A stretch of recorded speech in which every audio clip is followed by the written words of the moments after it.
दोस्तों नमस्कार। दोस्तों, जिस दौर में भारत के सामने सामाजिक, आर्थिक, सांस्कृतिक, राजनीतिक तमाम परिस्थितियों को लेकर कई सवाल हैं और शायद सबसे मुश्किल वक्त में भारत गुजर रहा है, उस देश के सामने कॉरपोरेट को लेकर, किसानों को लेकर, मजदूरों को लेकर, छात्रों को लेकर, नौकरशाही को लेकर, संवैधानिक संस्थानों को लेकर हर तरीके से इतने सवाल हैं कि उन सवालों का जवाब शायद राजनीतिक सत्ता दे नहीं पा रही है और इस देश की राजनीतिक विपक्षी पार्टियां इस दौर में सिर्फ और सिर्फ अपने होने का एहसास कराने भर के लिए संघर्ष कर रही है। ऐसे दौर में भारत के भीतर में सिर्फ एक आंदोलन चल रहा है और वो है किसान आंदोलन। और किसानी का मतलब भारत में बहुसंख्य तबके का जुड़ना है। किसान का मतलब भारत के भीतर में सबसे ज्यादा लोगों की 2 जून की रोटी की व्यवस्था कराने और शायद नौकरी या कहें किसानी से जुड़कर जिंदगी जीने की स्थितियां होती हैं। लेकिन इन सब के बावजूद भी किसान आंदोलन सिमटा हुआ है। इन सब के बावजूद भी संसद से 2 किलोमीटर दूर सड़क पर किसान संसद लगती है और उसमें स्पीकर और डिप्टी स्पीकर भी चुने जाते हैं और वो अपने तरीके से संसद की तर्ज पर 3 काले कानूनों को खारिज भी करते हैं। इन परिस्थितियों के अक्स तले क्या वाकई भारत में किसान आंदोलन, जो सबसे लंबी उम्र तक का आंदोलन समूची दुनिया में हो चुका है, वो आंदोलन कहीं भटक तो नहीं गया? या इस देश के भीतर में किसानों को अपनी ताकत का एहसास नहीं है? या फिर इस दौर में जो राजनीतिक परिस्थितियां बदली हैं, खासतौर से 2014 के बाद, इन परिस्थितियों का ज्ञान इस देश के किसानों को नहीं है? या फिर राजनीतिक दलों को तो इस दौर में सिर्फ और सिर्फ पारंपरिक राजनीति से आगे निकलने की सोच विकसित हो नहीं पाई है? तो क्या किसान भी कहीं भटक गया है? हमें लगता है कि आज एक ऐसे महत्वपूर्ण सवाल पर चर्चा की जाए जिसमें किसानों का आंदोलन इस देश में न सिर्फ राजनीतिक व्यवस्था को बदल सकता है, वो सक्षम है, लेकिन उसका रास्ता उस राजनीतिक सत्ता से टकराने का हो चला है जिस राजनीतिक सत्ता से टकराने के लिए वह राजनीति के प्यादे के तौर पर संसद भी लगाकर सड़क पर बैठता है और दिल्ली के चारों तरफ जो उसके बॉर्डर एरिया है वहां पर बैठकर आंदोलन को भी लगातार बीतते वक्त के साथ परिस्थितियों को जी रहा है। जबकि संसद के भीतर सरकार जवाब देती है इस आंदोलन में कितने किसानों की मौत हो गई वो नहीं जानती है। इस संसद के भीतर वो बार बार दोहराती है हम जो कानून लेकर आए हैं वह किसानों के रिफॉर्म के लिए है, इस देश के एग्रीकल्चर के रिफॉर्म के लिए है। और इतना ही नहीं, सुप्रीम कोर्ट कमेटी बनाती है, लेकिन उस कमेटी का क्या हुआ किसान कोई सवाल नहीं करता है। जिस रिफॉर्म का जिक्र सरकार करती है उस रिफॉर्म पर व्हाइट पेपर की मांग इस देश की पॉलिटिकल पार्टी नहीं करती है। तो किसानों का आंदोलन जिस तर्ज पर इस देश के भीतर में होना चाहिए, और क्या एक लाइन में कहें कि अगर किसान सिर्फ इस देश के किसानों को ही जागृत कर दे राजनीतिक तौर पर, तो जिस संसद को संसद से 2 किलोमीटर की दूरी पे किसान संसद के नाम से यह देश देख रहा है, जान रहा है, उसके ठीक उलट 2 किलोमीटर की दूरी पर जो संसद लोकतंत्र के मंदिर के तौर पर बनी है, उस संसद के भीतर किसानों की संख्या कहीं ज्यादा हो नहीं सकती है क्या? और इस देश की विधानसभाओं में भी क्या अपनी सत्ता को किसान पा नहीं सकता है क्या? हमें लगता है कि आज वाकई उन तथ्यों को समझने की जरूरत है। किसान आंदोलन जिस दृष्टि से आगे बढ़ रहा है और किसान आंदोलन की जो अंदरूनी ताकत इस देश के भीतर में है, दोनों 2 रास्ते पर खड़ी है। क्योंकि सिर्फ किसानों को जगाने भर से किसान आंदोलन इस देश की सियासत को साध सकता है। पंचायतों के जरिए ध्यान दीजिए, किसान आंदोलन ने अपने विस्तार की शुरुआत की थी। उस विस्तार के साथ इस बात का एहसास था कि क्या वाकई जिला स्तर पर और गांव के स्तर पर और पंचायत के स्तर पर किसान जागृत हो जाएगा। किसानों को सिर्फ किसानों को जगाना है, क्योंकि संख्या के लिहाज से अगर समझना शुरू कीजिएगा तो किसी भी पॉलिटिकल पार्टी को इस देश के भीतर में उतने वोट नहीं मिलते हैं जितने बड़ी तादाद में किसानों की संख्या इस देश में है। शुरुआत में ही हम राजनीतिक लकीर पकड़ते हैं, उसके बाद इस सिलसिले को आगे बढ़ाएंगे, क्योंकि जब आप इस बात को समझे, मसलन 2 राज्य को अगर आप ले लीजिए, दोनों राज्यों में चुनाव फरवरी में होने हैं उत्तर प्रदेश और पंजाब का चुनाव। उत्तर प्रदेश के भीतर में जो किसानों की संख्या है और जिन किसानों को किसान सम्मान निधि से जोड़ा गया है, उनकी तादाद 2,80,44,861 है। 2017 में बीजेपी को वोट मिले थे, जहां वो 312 सीट जीत पाई थी, उसकी संख्या थी 3,44,00,000।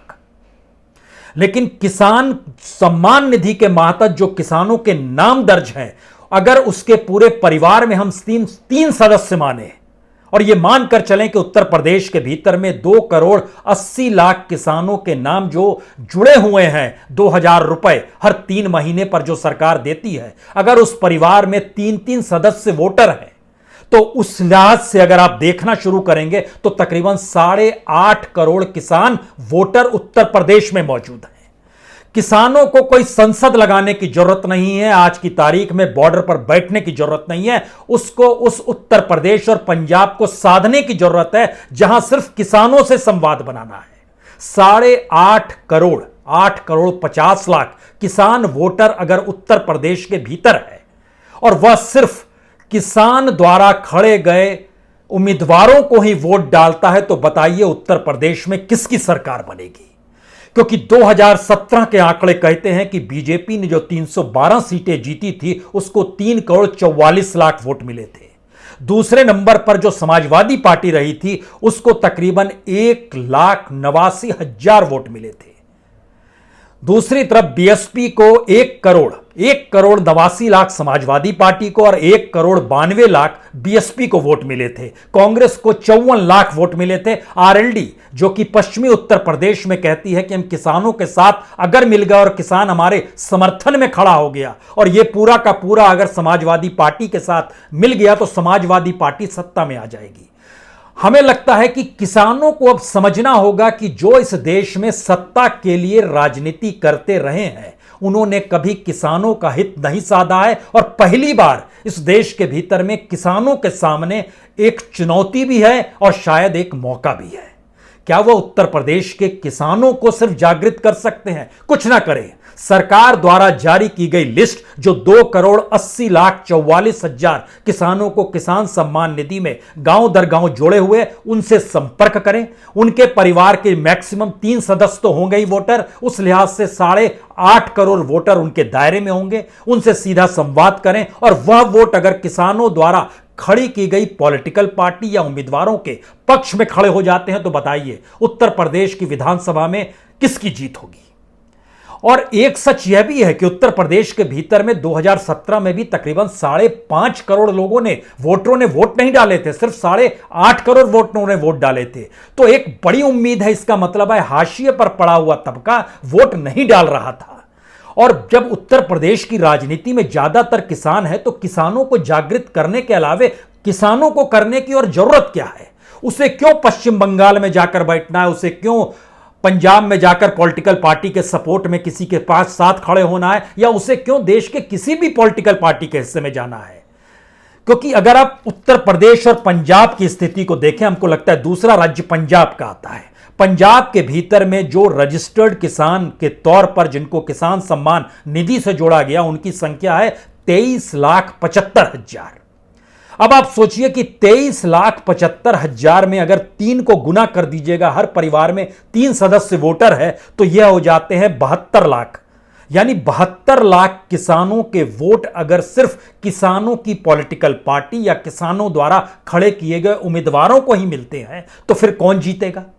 क्योंकि पंजाब के भीतर में 2017 को अगर आप देखिएगा तो कांग्रेस सत्ता में आई, जिसने 77 सीट हासिल की, लेकिन उसको वोट कितने मिले? उसको वोट मिले थे लगभग 59,45,000 और किसानों की संख्या वोटर के तौर पर 72 लाख। आम आदमी पार्टी को मिले थे 36 लाख वोट, अकाली दल को मिले थे 38 लाख वोट, बीजेपी को मिले थे 8 लाख वोट। इस तुलना में देखिए किसानों की संख्या कितनी ज्यादा है, तो वह किसी पॉलिटिकल पार्टी के साथ क्यों खड़ी होगी?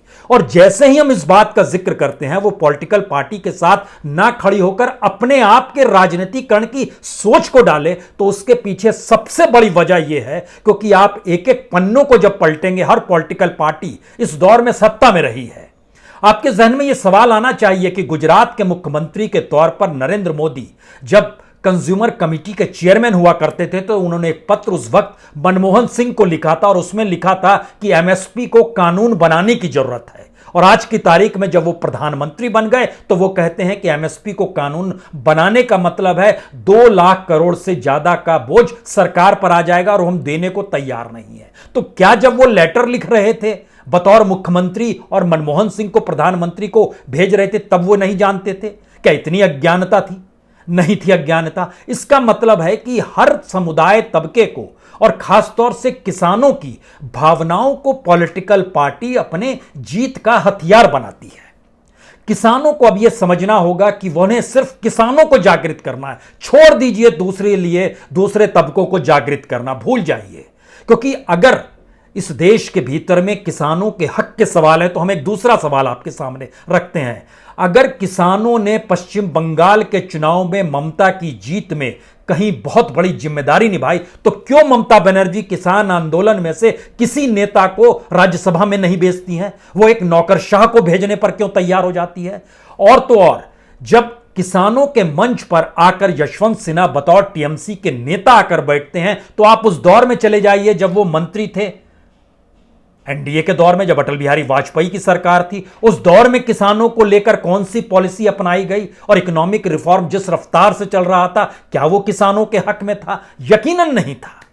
यानी हमारे यहां का पूरा पॉलिटिकल सिस्टम जिसमें जो विपक्ष रहता है वो खोज करता है अपने करप्शन और अपने क्रिमिनलाइजेशन को ढकने के लिए उस ईमानदार आंदोलन को सामने लाकर खड़ा करता है और पीछे खड़ा हो जाता है। और आंदोलन के लोग हमेशा यह सोचते रहे हैं कि दरअसल पॉलिटिकल पार्टी हमारे साथ है तो हमको पार्लियामेंट के भीतर या विधानसभा के भीतर हमारे अनुकूल कानून जरूर बन जाएगा। लेकिन शायद 2014 के बाद से भारत की राजनीति बदल चुकी है, इस बात को जहन में रखिए।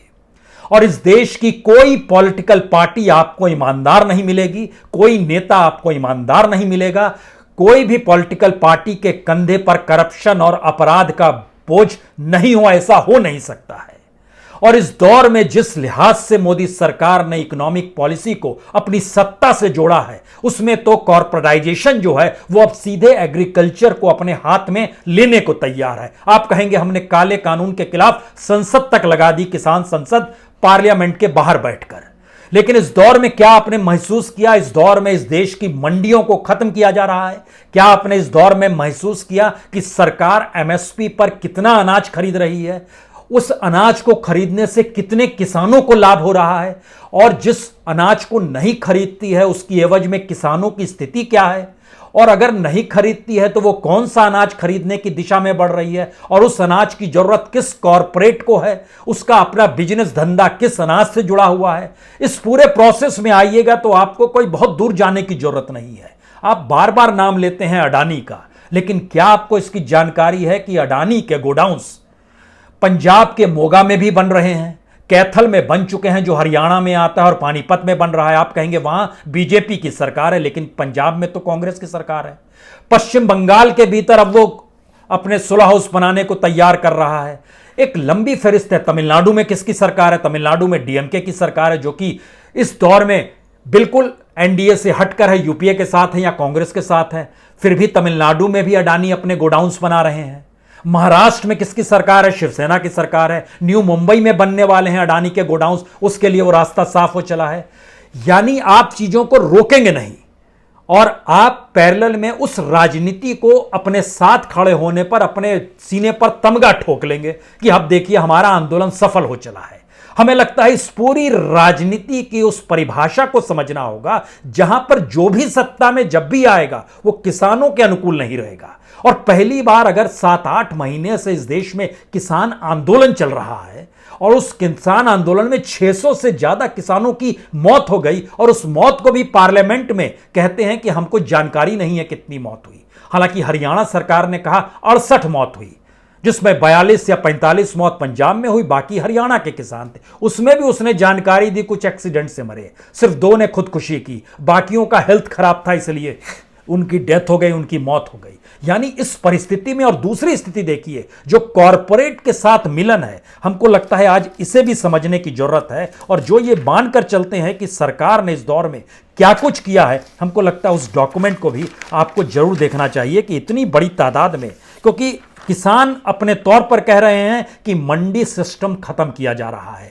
जो फंक्शनिंग थी और जो टैक्स वसूली होती थी वो मंडी को खत्म करने की स्थिति में अब सरकार आना चाहती है, क्योंकि एक पैरेलल सिस्टम वो क्रिएट कर रही है। तो आंदोलन चल रहा है 3 काले कानून के तहत, जिसमें 3 बातें सबसे बड़ी, जमाखोरी करेगा तो कौन, कॉरपोरेट करेगा। किसान कौन सी खेती को उपजाए ये तय करेगा तो कॉरपोरेट करेगा। बाजार में जिस कीमत पर वो बेचना चाहे, लेकिन जिस भी कीमत पर वो किसान को पैसा देगा यह भी तय पैसा लगाने वाला करेगा। अगर इस स्थिति के भीतर में आप देखना शुरू करें तो हमें लगता है कुछ बातों को आपको समझना चाहिए, क्योंकि जो डॉक्यूमेंट हमारे पास है वो बहुत साफ तौर पर बतलाते हैं कि इस दौर में जो मंडी रजिस्ट्रेशन ई-नैम के नाम है वो लगभग 1000 मंडियां हैं एपीएमसी के तहत। उसमें उत्तर प्रदेश में 125 मंडी है, 37 मंडी पंजाब के भीतर में है जो एपीएमसी के तहत है। और जिन लोगों के रजिस्टर्ड ट्रेडर्स के नाम है वह उत्तर प्रदेश में 34,743 है, पंजाब में 2,332 है। जो लाइसेंस स्टेट से इशू किए गए यूनिफाइड लाइसेंस जिसको कहते हैं हम लोग, वह 110 उत्तर प्रदेश में है और 1 पंजाब में है। यानी कुल मिला के इस देश के भीतर में रजिस्टर्ड ट्रेडर्स जो हैं वह लगभग 1,70,000 के लगभग है। इतनी बड़ी तादाद में भी आप चीजों को मैनेज नहीं कर पा रहे हैं, यानी किसानों को मैनेज करना और किसान से जुड़ी जो स्थितियां उसको मैनेज करना। और इसीलिए किसान जब आंदोलन की दिशा को जिले स्तर और गांव के स्तर पर ले जाएगा, तब उसे अनाज की खरीद के सिस्टम को भेदना है। अपने आंदोलन को आपको इस रूप में चलाना ही होगा जहां वो एक समानांतर व्यवस्था विकसित कर सके, क्योंकि छोटे व्यापारी, किराना दुकान, जो एक पीडीएस का पूरा सिस्टम है, उसके पैरेलल में जब तक आप छोटे व्यापारी और किराना दुकान को डेवलप नहीं करेंगे, तब तक आंदोलन की रूपरेखा के साथ वह लोग खड़े नहीं हो पाएंगे जो खेती और अनाज के बिजनेस से जुड़े हुए हैं। और ऐसे में बड़े प्लेयर्स आएंगे और सब चीज हड़प कर ले जाएंगे।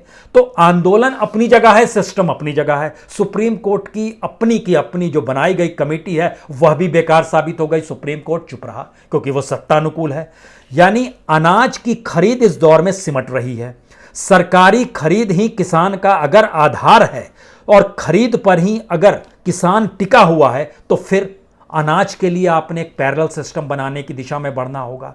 यानी किसानों को डेवलप करने की परिस्थिति में आप कैसे लेकर आए। और सरकार ने आंदोलन के समानांतर अपनी व्यवस्था को इस दौर में मजबूत करने में कोई कोताही नहीं बरती है, लेकिन किसान ये नहीं समझ पा रहा है कि सरकार के समानांतर किसान अपने सिस्टम को कैसे मजबूत करे। जब आप किसानों का आंदोलन कहते हैं तो किसान सिर्फ किसानों को ही समझाए, उसी को डेवलप करे, यह जरूरी है। इसीलिए जब हम 2-3 बातों का आपसे जिक्र करते हैं कि सरकार से पूछिए कि आपने जो रिफॉर्म लेकर आए हैं वो कैसे लाभदायक है, इसका कोई व्हाइट पेपर हमें दे दीजिए।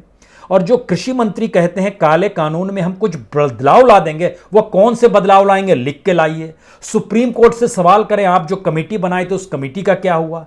यानी इस पूरी प्रक्रिया के भीतर में जब कोई सीएम सवाल उठाता है पीएम बनने के लिए, जब कोई विपक्ष सवाल उठाता है सत्ता में आने के लिए, और उस सत्ता का बदलाव इस देश के भीतर में होता है, लेकिन किसानों की स्थिति जब जस की तस होती चली जाती है, तब ऐसे में अगला सवाल आता है कि इस देश के भीतर में जब आप अडानी और अंबानी का नाम लेते हैं तो उसके सच को भी आपको जानना चाहिए। इस देश के भीतर में अडानी आज की तारीख में एग्रीकल्चर लॉजिस्टिक का बिजनेस कर रहे हैं, इंडस्ट्रियल लैंड का बिजनेस कर रहे हैं, जो सीधे सीधे एग्रीकल्चर लैंड कैसे कन्वर्ट होता है। नेशनल रिसोर्स का वो बिजनेस कर रहे हैं जो सीधे सीधे एग्रीकल्चर की जमीन से जुड़ा हुआ है। फ्रूट्स का बिजनेस सबसे बड़ा कर रहे हैं। एडिबल ऑयल और फूड प्रोडक्ट्स का वो बिजनेस कर रहे हैं, सीधे सीधे एग्रीकल्चर से। वाटर, एनवायरमेंट, लॉजिस्टिक, सब का वो बिजनेस कर रहे हैं जो एग्रीकल्चर से जुड़ा हुआ है।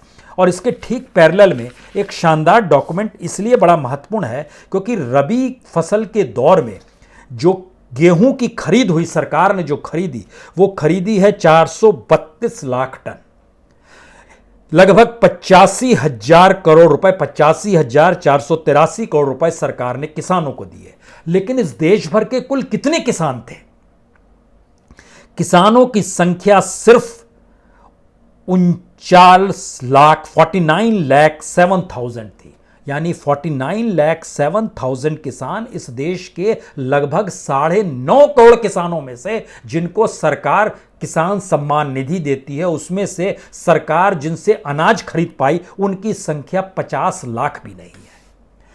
अब आप इन 50 लाख को थोड़ी देर के लिए छोड़ दीजिए, फिर भी आपके जहन में आएगा लगभग 9 करोड़ किसान तो बच गए इस देश के भीतर में, जिनकी खरीद सरकार नहीं बढ़ी एमएसपी पर, तो उन्हें भी आप सक्रिय कर दीजिए। और राज्यों के लिहाज से जब आप समझना करेंगे तो इस देश के भीतर में कोई ऐसा प्रदेश नहीं है जहां किसान आंदोलन सिर्फ किसानों को समझा दे कि जब तुम्हारी सत्ता विधानसभा और पार्लियामेंट के भीतर होगी तो फिर तुम्हारे अनुकूल सिस्टम चलेगा। और जब आप पॉलिटिकल पार्टी की हिस्सेदारी में आ जाते हैं तो आपके पास सिवाय इसके उस पॉलिटिकल पार्टी से बार्गेनिंग करने के लिए आंदोलन को तेज करना या दूसरी पॉलिटिकल पार्टी जो विपक्ष में रहती है उससे मदद मांगने के अलावा कोई रास्ता नहीं बचता है। हमें लगा कि इसके आगे की परिस्थितियां भी आपको देखनी चाहिए। यह इसलिए देखनी चाहिए क्योंकि जब आप जिक्र अडानी का करते हैं तो हमने निकालना शुरू किया कि अडानी ने इस दौर में तमाम राज्यों में पैसा, राज्यों के मुख्यमंत्री में जो राहत कोष होता है उसमें पैसा डालना शुरू किया। आप करेंगे उसमें भी पैसा डाला जी। पीएम केयर में अडानी ग्रुप 100 करोड़ देता है तो झारखंड में अगर वो पावर प्रोजेक्ट बना रहा है तो वहां भी 1 से 5 करोड़ के बीच में दे देता है। महाराष्ट्र के मुख्यमंत्री को भी 1 करोड़ रुपए दे देता है, झारखंड के भी मुख्यमंत्री को दे देता है, कर्नाटक के मुख्यमंत्री को भी देता है और केरल के मुख्यमंत्री को भी देता है। अब आप ध्यान दीजिए वह सारी चीजों को कैसे मैनेज कर रहा है। आप अगर विरोध करते हैं तो आप पैसा क्यों लेते हैं उससे, राहत कोष के भी नाम पर? और अगर आप विरोध कर रहे हैं इस प्रोसेस में आकर कि जहां आपको लगता है कि वह सत्ता के अनुकूल है और आपके हित में नहीं है, तब अगला सवाल यह आता है कि आप दरअसल उसको स्पेस देते जा रहे हैं। हम आपको बताते हैं 100 करोड़ रुपए अडानी ने दिए इस दौर में प्राइम मिनिस्टर के पीएम केयर फंड में, 5 करोड़ गुजरात के मुख्यमंत्री को दिए चीफ मिनिस्टर रिलीफ फंड में, 5 करोड़ केरल के मुख्यमंत्री को दिए चीफ मिनिस्टर रिलीफ फंड में, 1 करोड़ झारखंड के मुख्यमंत्री को दिया चीफ मिनिस्टर रिलीफ फंड में, 1 करोड़ महाराष्ट्र के मुख्यमंत्री को दिया चीफ मिनिस्टर रिलीफ फंड में, 2 करोड़ आंध्र प्रदेश के मुख्यमंत्री को दिया चीफ मिनिस्टर रिलीफ फंड में। अब आप ध्यान दीजिए केरल में चूंकि पोर्ट्स हैं तो पोर्ट का जो उनका अपने ऑर्गेनाइजेशन है, जो पोर्ट का जो बिजनेस कर रही है जो कंपनी, उसने 5 करोड़ केरल को दिया। झारखंड के भीतर में अडानी पावर ने 1 करोड़ रुपए डोनेशन दे दिया और अडानी पावर वहां पर गोड्डा में जो पावर प्रोजेक्ट बना रहा है तो दिखाने के लिए झारखंड मुक्ति मोर्चा सरकार विरोध करेगी लेकिन पैसा उसी से लेगी। ठीक इसी तरीके से महाराष्ट्र के भीतर में उसने 1 करोड़ दे दिया शिवसेना सरकार को, जो मौजूदा वक्त में समर्थन कांग्रेस का है, समर्थन एनसीपी का है। तो ये तमाम पॉलिटिकल पार्टीज और कॉरपोरेट, इनका बिजनेस के भीतर में कहीं किसान नहीं आता है। तो किसान अपने आंदोलन के रुख को समझे और उसका काम सिर्फ इस देश के भीतर में उस आंदोलन को डेवलप करना है जिस आंदोलन के जरिए वो इस बात को समझ सके कि क्या वाकई इस देश के भीतर में अगर किसानों को जागृत कर दिया जाए और किसानों को जागृत करने के साथ उनका राजनीतिकरण किया जाए और राजनीतिक तौर पर उन्हें जागृत किया जाए तो यकीन मानिए उत्तर प्रदेश चुनाव भी किसान जीत सकता है और पंजाब चुनाव भी जीत सकता है। इतनी बड़ी तादाद इनकी किसानों की यहां पर मौजूद है। फिर भी आप उस चकरगिन्नी में फंस गए और ये सोचते हैं कि हम संसद से 2 किलोमीटर दूर बैठकर एक प्रस्ताव पारित कर रहे हैं और लोग ताली बजा रहे हैं। तो ये सिवाय इसके पार्लियामेंट के भीतर भी हमने बार बार कहा है 192 सांसद अक्रॉस द पार्टी ऐसे हैं जो अपने पेशे में अपने उसमें किसानी लिखते हैं, लेकिन वह किसान नहीं है, अब वो सांसद है। तो क्या इन किसानों में इतना नैतिक बल आएगा जहां पर ये सोचेंगे कि हम वाकई इस देश की राजनीति को बदलने निकल चलें? क्योंकि इस आंदोलन की धारा इस देश की राजनीति को बदलने की जब तक नहीं सोचेगी तब तक वह राजनीति के हथकंडे बने रहेंगे, औजार बने रहेंगे, प्यादे बने रहेंगे या फिर उनके आंदोलन और संघर्ष के भावनात्मक तौर पर एक्सप्लॉइट किया जाएगा। शायद इस पूरे बिजनेस के बीच में आखिरी बात जो सबसे महत्वपूर्ण है, क्योंकि डाटा जब बताने लगे तो हमने देखना शुरू किया इस देश के भीतर में जिन जिन राज्यों में चुनाव हो रहे हैं उन तमाम राज्यों में हमने देखा, चाहे वो उत्तराखंड हो, चाहे वो हिमाचल प्रदेश हो, चाहे वो मणिपुर हो, सब जगहों पर अगर किसान जागृत हो जाए और गुजरात में भी अगर किसान जागृत हो जाए तो उसकी अपनी पॉलिटिकल पार्टी उसे तय करनी है, उम्मीदवार अपने तय करने हैं और उनके द्वारा तय किए गए उम्मीदवारों को अगर सिर्फ किसान वोट दे दे तो फिर यकीन जानिए उतनी ज्यादा बड़ी तादाद में किसी भी पॉलिटिकल पार्टी की इतिहास में जीत नहीं होगी जो किसानों की जीत हो जाएगी। और फिर आखिरी बात, जिस अडानी का जिक्र करते हैं वह मोगा पंजाब में गोडाउंस बना चुका है, कैथल में बना चुका है, पानीपत में बनाने वाला है, नवई मुंबई में पूरा हो चला है, चेन्नई में पूरा हो चला है, कोलकाता में पूरा होने की स्थिति में, कोयम्बटूर में पूरा होने की स्थिति में है। इन तमाम जगहों पर ध्यान दीजिए तो सरकार बीजेपी की नहीं है, बीजेपी की सरकार कर्नाटक में है, तो बेंगलुरु का अलग मसला है। लेकिन लगभग 5,75,000 मीट्रिक टन अनाज वह अपने गोडाउन में रखने की स्थिति में है। फ्रूट का एक्सपोर्ट वो जो कर रहा है वो चाइना में, ऑस्ट्रेलिया में, न्यूजीलैंड में, कनाडा में, यूएसए में, यूरोप में, चिली में, साउथ अफ्रीका में, और हिमाचल प्रदेश के 17,000 एप्पल ग्रोअर्स को अपने साथ खड़ा कर चुका है जो एडिबल ऑयल बनाता है, जिस पाम ऑयल का भी जिक्र होता है।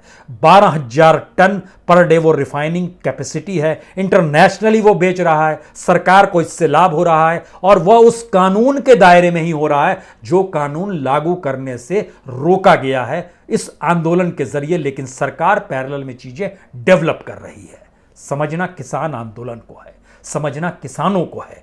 किसान भी अगर आंदोलन करते समय सांसदों की तर्ज पर और मौजूदा वक्त के करप्ट और क्रिमिनल वाले पार्लियामेंट के भीतर बैठे हुए जिसमें 215 सांसद दागी हैं, यानी हर दूसरा तीसरा सांसद दागी है, उसकी तरह बिहेव करेंगे और सोचेंगे वहां से कोई आवाज उठेगी तो फिर ये पूरा का पूरा समझना होगा सिस्टम को। क्योंकि अंदर बैठे हुए स्पीकर और डिप्टी स्पीकर जब किसान के हक में आवाज उठती है तो उसे दबाने में लग जाते हैं। तो आप बाहर डिप्टी स्पीकर और स्पीकर बनकर चाहे जो भी शोर मचा लीजिए, लेकिन इस देश के किसानों को जब तक किसान आंदोलन नहीं जागृत करेगा तब तक कभी आपको आरएलडी की गुलामी करनी है, कभी समाजवादी पार्टी की, कभी शरद पवार की जो कि एग्रीकल्चर मिनिस्टर रहते हुए भी कुछ नहीं कर पाए, और तमाम पॉलिटिकल पार्टीज जो आपके जहन में आती है सबका नाम ले लीजिए। हिचकिए मत, आंदोलन बड़ा करने की कुवत भी है, ताकत भी है, विजन चाहिए और उसका विस्तार इस देश में सिर्फ किसानों को जागृत करके परिस्थितियों को बदलने की परिस्थिति में ले आकर खड़ा कर दीजिए। देखिए इस देश का हर कोई किसानों के साथ होगा। बहुत बहुत शुक्रिया, बहुत बहुत शुक्रिया।